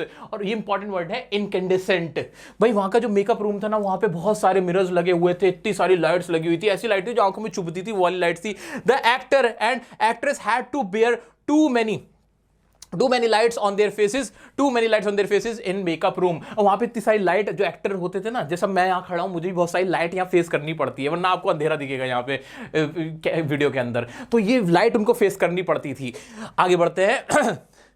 क्या कहते हैं, कहां गए? According to him heaps of makeup was used to turn them into ugly looking creatures. वो कहते हैं कि जो एक्टर एक्ट्रेस थे ना, उनको बहुत सारा मेकअप पोत देते थे उनको बुरा दिखाने के लिए। यहां पे ना एक सरकाज़म मारा है राइटर ने, एक सरकास्टिक लैंग्वेज यूज करी है, लाइन यूज करी है कि जो एक्टर एक्ट्रेस थे उनको अगली बनाया जाता था। मेकअप से अगली थोड़ी बनते, ब्यूटीफुल बनते हैं, लेकिन राइटर को अगली इसलिए लग रहे थे क्योंकि वो आर्टिफिशियल होता था, पोत दिया जाता था, बहुत बुरा लगता था। There was an office boy whose task was to slap paint onto the faces of players at the time of crowd shooting। एक वहां पे व्यक्ति था जिसका काम ये था बहुत सारा पेंट ऐसे डाल देने का लोगों के ऊपर। He was a poet, paint का मतलब यहाँ मेकअप ही है। He was a poet and joined in the hope of becoming an actor, screenwriter, director or a lyricist। जिसने वहां पे ज्वाइन किया था एक एक्टर बनने के लिए कि चल एक्टर बन जाऊं, डायरेक्टर बन जाऊं, लिरिसिस्ट कुछ तो बन जाऊं, लेकिन अब उसका काम क्या रखिएगा, मेकअप कर ले बैठ के और कुछ नहीं। ठीक है, आगे बढ़ते हैं। He always looked frustrated and blamed Subbu for his trouble। वो हमेशा ना बुरा ही बोलता रहता था, यार क्या जिंदगी हो गई मेरी, ये सुब्बू की वजह से मेरी लाइफ खराब हुई है। अब ये सुब्बू कौन है उसके बारे में देखते हैं। ठीक है, he thought that he had greater talent than Subbu but he was given a chance because he was a Brahmin। अब हम लोगों में होता है कि हम ना अपने अंदर गले में झांक के नहीं देखते हैं कि हम कितने पानी में हमारे अंदर क्या स्किल्स है, हमारी क्या औकात है, हम दूसरे को ब्लेम करते रहते हैं। ये इंसानी फितरत है। वही वो लड़का करता था आज से 100 साल पहले भी। क्या करता था, सुब्बू को कहता रहता था कि पता है इसको क्यों रख लिया, क्योंकि ब्राह्मण है ना, ऊंची जात का, इसलिए इसको रख लिया, मुझे नहीं रखा, मैं इससे ज्यादा टैलेंटेड हूं। सुब्बू कौन था उसको देख लेते। कोटा मंगलम सुब्बू, याद रखना ये word, Kothamangalam Subbu was a man of great qualities, बहुत क्वालिटीज थी उसमें। He was tailor made for films, वो फिल्मों के लिए ही बना था, टेलर मेड फॉर फिल्म्स। बोलो मेरे साथ साथ बोलो, Kothamangalam Subbu was tailor made for films. He had great qualities, he had multi qualities, he was multi talented, ऐसे बोल देते हैं, है ना। आगे बढ़ते हैं। He was known for his hospitality and creativity, उसके अंदर क्रिएटिविटी थी, प्यार से पेश आता था। और वो जो लड़का जलन रख रहा है ना, यार बताओ जलन की बात थी क्या?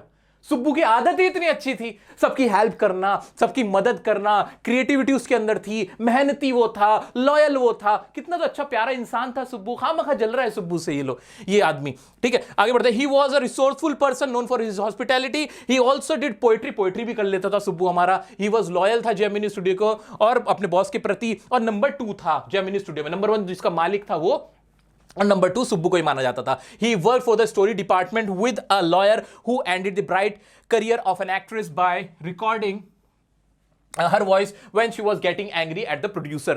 अब कोटा मंगलम सुब्बू ने एक लॉयर के साथ भी काम किया था जिसने एक एक्ट्रेस का ना पूरा करियर तबाह कर दिया था। वो ना बुराई कर रही थी, प्रोड्यूसर पे चीख रही थी, उसकी ना वॉइस रिकॉर्डिंग कर ली, है ना, शरारती आदमी। लेकिन जो बुरा करता है ना उसके साथ भी अच्छा नहीं होता, याद रखना, कुदरत का नियम है कर्मा, मैन कर्मा इज, आगे फिल कर लो तुम लोग। हुआ यही, later he also lost his job when the boss close the story department. तुमने एक एक्टर का करियर तबाह किया, तुम्हारा भी डिपार्टमेंट क्लोज कर दिया गया, तुम्हें भी चलता कर दिया गया वहां से। तो लॉयर बेकार आदमी था। आगे बढ़ते हैं। Gemini studios hosted a group of international, अब ना नया चला है, अब अगला सिनेरियो चला है। इससे पहले हमने क्या क्या पढ़ा, दिमाग में घुमाओ क्या क्या वर्ड्स और क्या क्या लाइंस हमने अभी सोची थी। जेमिनी स्टूडियो था, कोटा मंगलम सुब्बू था, उसके अंदर ग्रेटर क्वालिटीज थी, ब्राह्मण था, वो जेलेसी रखता था, रिस्पॉन्सिबल मानता था, वो लिरिसिस्ट बनना चाहता था, एक्टर बनना चाहता था, कुछ नहीं बन पाया। सोचो कोटा मंगलम सुब्बू क्या क्या कर सकता था, पोएट्री भी कर लेता था, वो रिसोर्सफुल पर्सन था, वो सबको, उसके अंदर काइंडनेस थी, हॉस्पिटैलिटी के लिए मशहूर था, नंबर 2 था, उसके अंदर क्रिएटिविटी थी, वो सब कुछ कर लेता था, है ना। और फिर क्या था, और उसके बाद हमने क्या देखा था कि एक लॉयर भी था जिसने एक ब्राइट एक्ट्रेस का करियर एंड कर दिया था, उसकी वॉइस रिकॉर्ड करके। ऐसे बोलो, तुम भी मेरे साथ साथ बोलो, माइंड में आएगा, बोलेंगे, कानों में आएगा, दिमाग ले लेगा, और फिर तुम लिख देना, है ना। आगे बढ़ते हैं, चलो। फिर क्या होता है, ग्रुप के एक इंटरनेशनल ग्रुप परफॉर्मेंस था, उनको होस्ट भी किया था।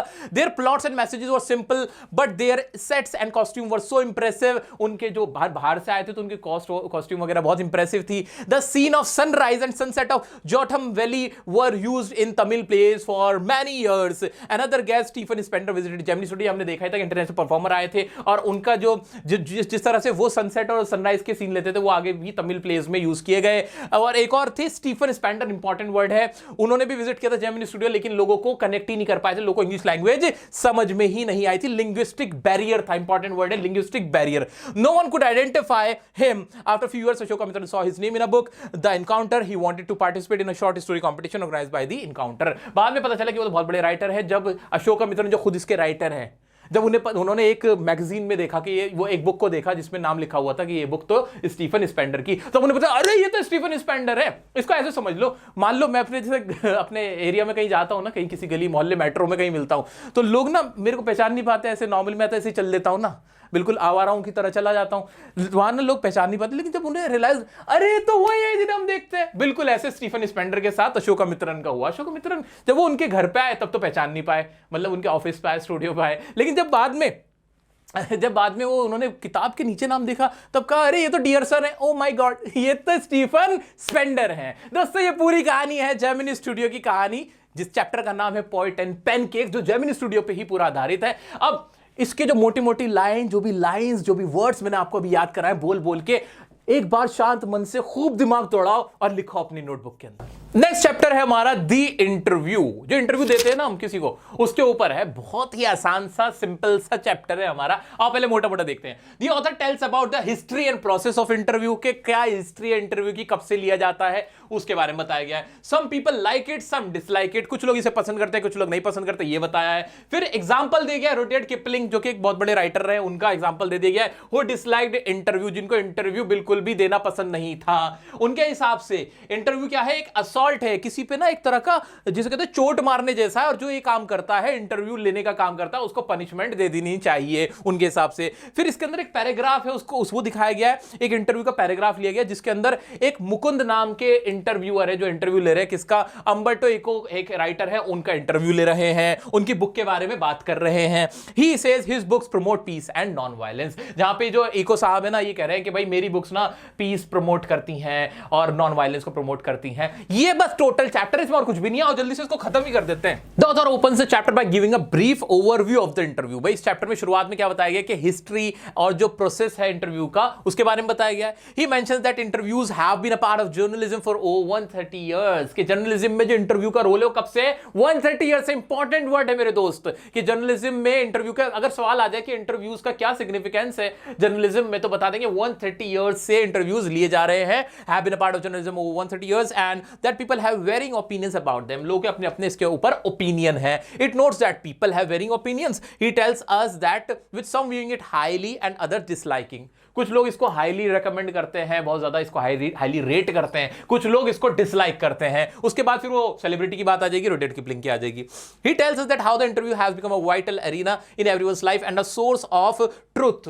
वो कहते हैं कि किस तरह से इंटरव्यू सोर्स ऑफ ट्रुथ बन जाता है। Source of truth important line है। सोर्स ऑफ ट्रुथ क्या बनता है, इंटरव्यू से हमें सच पता चलता है कि नहीं, लोगों से इंटरव्यू लिया जाता है, उनकी सच्चाई बाहर निकाली जाती है। The author highlights that an interview can leave a lasting impression, कि भाई जो इंटरव्यू है ना एक लास्टिंग इंप्रेशन छोड़ देता है, आपका ओपिनियन बन जाता है। कभी किसी को इंटरव्यू में देखते हो, उसकी बातें सुनते हो, तो उससे बहुत ज्यादा आप जिसे कहते हैं इंप्रेस भी हो जाते हो, कभी कभी उसको नापसंद भी करने लगते हो क्योंकि उसकी सच्चाई सामने आने लगती है। होता है कि नहीं, जिसे आजकल पॉडकास्ट कह रहे हैं ना, वो इंटरव्यू ही तो है, और क्या है वो, and can sometimes change the opinion of a person leading to the loss of their true identity। कभी कभी लोगों का ओपिनियन ही बदल जाता है और जो उनकी जो आइडेंटिटी है, पहचान है, वो भी दूर छूट जाती है, वो भी खराब हो जाती है, उसको भी हम खो देते हैं। ठीक है। ही देन बल्कि मुझे इस वक्त ना केएल राहुल और हार्दिक पांड्या याद आ रहा है। इंटरव्यू में तो उन्होंने कोई ऐसी बात बोल दी थी करण जौहर के शो में, जहां से उनकी टीम से भी फिर छुट्टी हो गई थी, बहुत कुछ उन्हें फेस करना पड़ गया था। तो इससे इंटरव्यू की वजह से हुआ था, ये ना होता इंटरव्यू, ना अंदर की बातें पता चलती और ना ये सब देखना पड़ता। आगे बढ़ते हैं। He then cites examples of famous celebrities who have criticised interviews and mention Rudyard Kipling's wife diary. इसके बाद रुडयार्ड किपलिंग की वाइफ की डायरी के बारे में बताते हैं। तो मुझे क्या सोचना है इंटरव्यू चैप्टर को सोचते ही, पहले तो हिस्ट्री 130 ईयर कॉन्स्पिरेसी है, कुछ लोग वेरिंग ओपिनियंस है, डिसलाइक करते हैं, हाईली रेट करते हैं, ट्रू आइडेंटिटी लॉस हो जाती है, सोर्स ऑफ ट्रूथ बन जाता है। क्या ये वर्ड तुम्हारे भी माइंड में आ रहे हैं क्या? नहीं, बिल्कुल आ रहे हैं, आ जाओ। उसके बाद रुडयार्ड किपलिंग की वाइफ ने अपनी डायरी में क्या लिखा है, in which she writes about how two reporters ruined her day in Boston. भाई बॉस्टन एक नाम की जगह है, वहां पे दो रिपोर्टर ने उनका पूरा दिन खराब कर दिया था। और रुडयार्ड किपलिंग क्या मानते हैं, व्यू करते हैं इंटरव्यू को कैसे, एज एन असॉल्ट, एक असॉल्ट मानते हैं, एक चोट है यार, ये एक हमला है और दैट शुड बी पनिश्ड, और इसके लिए ना सजा मिलनी चाहिए। Assault word important. Rudyard Kipling को आपको हमेशा याद रखना है इंटरव्यू चैप्टर से रिलेटेड कि वो उसको क्या मानते हैं, असॉल्ट मानते हैं, that should be punished. He also believed that a respectable person would never participate in either giving और आस्किंग फॉर एन इंटरव्यू। और वो कहते हैं कि एक अच्छा सभ्य आदमी कभी ना इंटरव्यू देता है ना कभी लेता है, खत्म बात। वो ऐसा मानते हैं इंटरव्यू को लेके। Kipling himself considered interviewing as an assault and believe that should be punished. The chapter also includes, अब चैप्टर थोड़ा बदलता आगे बढ़ता। रुडयार्ड किपलिंग के बाद ये बात हो गई यहां पे खत्म, अब दूसरे किसी एक राइटर की बात हो रही है। अब देखते हैं वो कौन है। The chapters also includes a paragraph, ये N-E-A होगा, गलत लिखा है, paragraph from an interview between Mukund and a representative from the Hindu newspaper and Umberto Eco, a professor। एक प्रोफेसर है Umberto Eco, इनका नाम है, अगर मैं सही प्रोनाउंस कर रहा हूं वो इनका नाम ये बता पाएंगे क्या है।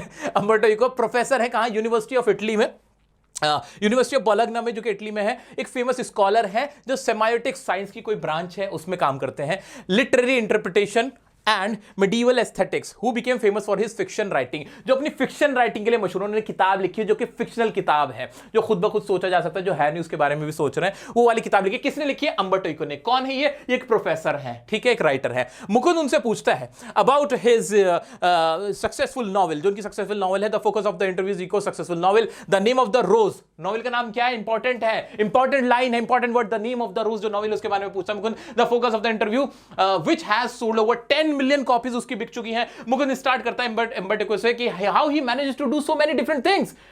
भाई आप इतना सारा काम कर कैसे लेते हैं? आप बताइए, क्या आप इंसान नहीं है?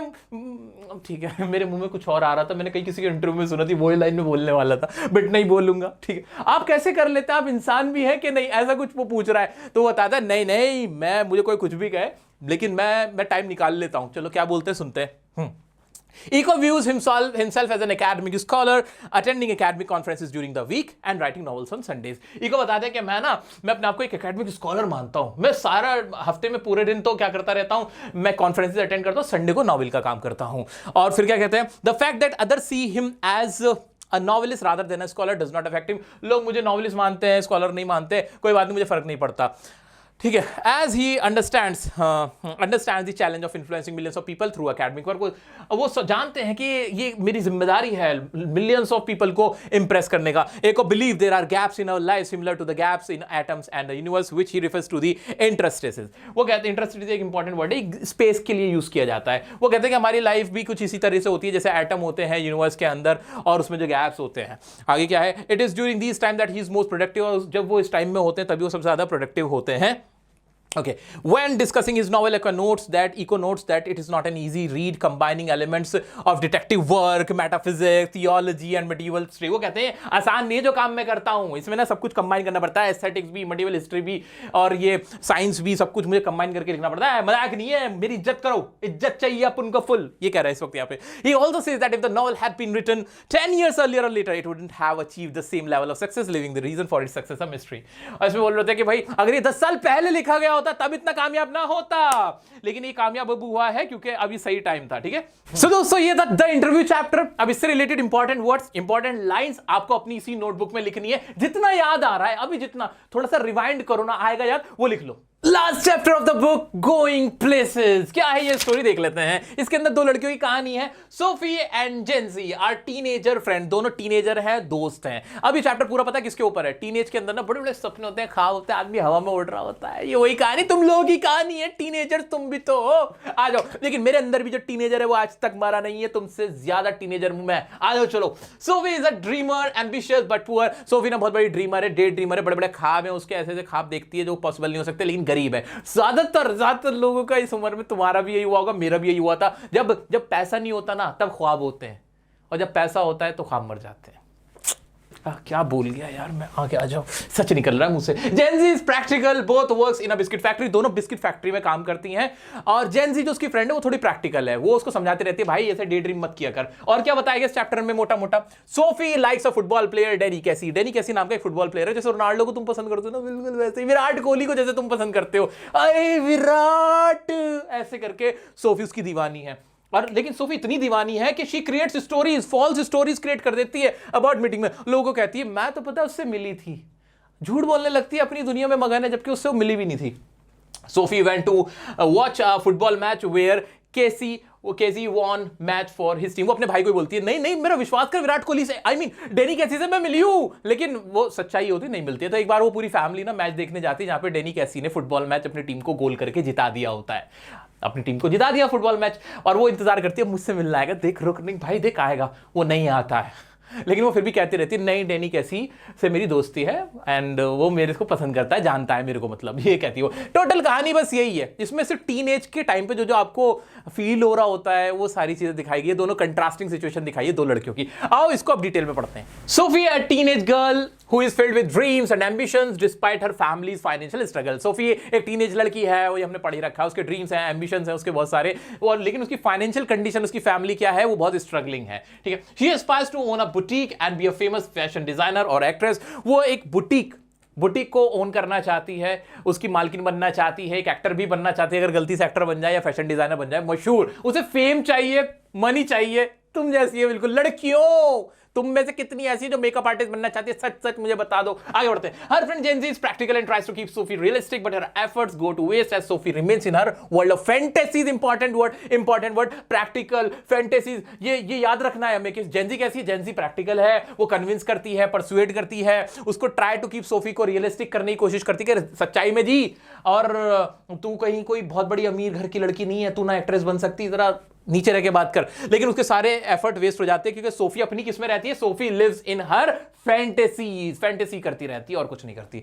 दे both work in a biscuit factory, एक बिस्किट फैक्ट्री में काम करते हैं, एट अ बिस्किट फैक्ट्री होना चाहिए। Sophie's family consist of her parents and two brother, they live in a small and cluttered house. एक छोटे से घर में रहते हैं। इसकी फैमिली में दो ब्रदर्स और है सूफी के घर में। इसकी जो प्रोटैगनिस्ट है, वो मतलब जो हीरो है इस कहानी की, वो सूफी ही है। Sophie shares her desires with her family, but they are not as excited as she is due to the harsh realities they face। वो बताती भी कि मुझे ना ऐसे ऐसे बुटीक ऑन करना है, मैं ये एक्ट्रेस बनना चाहती हूँ, फैशन डिजाइनर बनना चाहती हूँ, लेकिन उसकी फैमिली एक्साइटेड नहीं होती सुन के, क्योंकि वो सच्चाई जानते हैं। Sophie is particularly curious by her elder brother Geoff, who is tall, strong and handsome but reserved. He works as a trainee mechanic। उसका भाई उसकी सुन लेता है, थोड़ी उनकी पटती है, लेकिन वो भी बेचारे एक मैकेनिक है, उसका काम कर रहा है, ट्रेनी मैकेनिक है। Sophie likes a young Irish football player। एक यंग आयरिश जो आयरलैंड का है वो फुटबॉल प्लेयर जिसका नाम क्या था, डेनी कैसी है, उसका फैन है, उसकी फैन है Sophie. She is so infatuated with him that she creates stories about meeting him and sharing conversation with him. वो इतना ज्यादा इन्फैचुएशन इंपॉर्टेंट वर्ड है, उसे इतने ज्यादा उसको देख के अट्रैक्शन हो गया कि वो उसके बारे में फॉल्स स्टोरी बताने लगती है कि यार मैं तो उससे मिली भी हूँ और मैं हमारी बात होती है, ऐसे फेंकते हैं ना लंबी लंबी, वही कर रही है। टीनेज गर्ल की दुनिया में आ गए हो, देखो मुझे भी स्कूल फील हो रहा है अभी, आ जाओ। She shares these tales with her elder brother Geoff, but he doesn't believe her claims. She tells him that she met Danny Casey in a boutique. वो अपने भाई से बताती है, she tells her tales, she tells her conversation or stories to her brother Geoff, लेकिन वो he doesn't believe her claims, कि वो believe नहीं करता है कि जो सब बोली सच बोली है। She tells him that she met Danny Casey, उससे मिली है। Despite this, Sophie is so good at convincing people with her details that even Geoff start to wish that her stories were true। वो इतनी detail में बताती कि जब मैं गई थी ना, मैंने लाल दुपट्टा पहना हुआ था, पीले कलर की कुर्ती पहनी हुई थी, मेरे हाथ में चूड़ियां थी, और पता जैसे ही मैं पहुंची थी ना, मेरे पैर भी फिसल गए, ऐसे जैसे डेनी कैसी ने देखा एकदम उसने मुझे पकड़ लिया, संभाल लिया। लोग सोचते यार काश ये जो कह रही हो सच हो, वो ऐसा सोच के उसकी बात को सुन लेते थे। She also tells about the date with Cassie। उसने ये भी बताया कि वो उसके साथ तारीख पे भी गई थी, कोई केस चल रहा होगा इनका आपस का, तारीख पे गई थी, ठीक है, मुझसे ज्यादा तुम समझते हो। On Saturday Sophie and her family go to watch and her family go नहीं आएगा, इधर आएगा वेंट आएगा। On Saturday Sophie and her family, वैसे तो गो भी सही चल सकता है बट वेंट भी लगा तो ज्यादा बढ़िया है। Went to watch a football match where their teams won due to their goal made by Casey. वहां पे फुटबॉल मैच देखने गए थे जाके कैसी ने विराट कोहली जैसे छक्का मार के मैच जिताया था, ऐसे ही डेनी कैसी ने वहां पे गोल मारा, ये गोल, और अपनी टीम को मैच जिता दिया। Sophie fully involve herself in fantasy world waiting for Danny to arrive as promise. और वो इंतजार करने लगी कि अब मेरे से डेनी कैसी मिलना आएगा, मैच तो जिता दिया इसने, में वो इतना ज्यादा डूब गई थी अपनी ही झूठी दुनिया में। She worries about disappointing Geoff when Danny doesn't show up, but she still believes that they will eventually meet. उसको लग रहा था जॉफ को बुरा लगेगा, जॉफ के सामने बेइज्जती हो जाएगी कि वो मिलने नहीं आया, लेकिन उसको फिर भी यकीन था कि वो कभी ना कभी मिलेंगे। So he remains in this dream world, holding on to her belief that they will meet soon.